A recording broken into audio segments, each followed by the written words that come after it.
Many moons ago, my wife used to drive truck back in the 90s. And one of the things she was telling me that she did up in Washington state is she delivered bees, as in honeybees.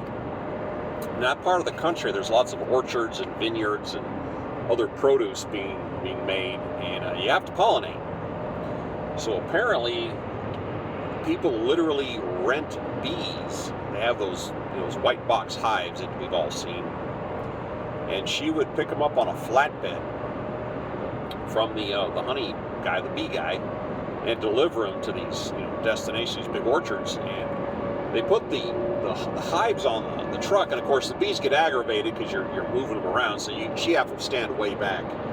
And then they'd stack them all over the truck. I don't know how they're dressed to do this, but it's probably a protective gear because the bees get all aggravated. And then they put a tarp around the front of it.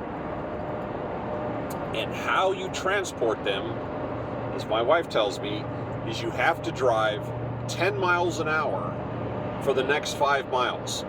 Because the bees will know somehow that their hive is moving, and they'll all come running back. And you can look in the mirror and watch them getting into the boxes on both sides. And then you can take them up to speed and go down the highway. If you pull off, you have to park away from everyone, like in a rest area or a truck stop, because as soon as the truck stops, the bees go zipping away and they go out looking for stuff. And then you take on whatever, stop for lunch or whatever you're doing. And when it comes time to go, you flip your flashers on, and once again, you have to drive down the shoulder at 10 miles an hour for the next 5 miles to let the bees come back. And after that, if they didn't make it back, they're pretty much done. But I thought that was fascinating because I never really considered that.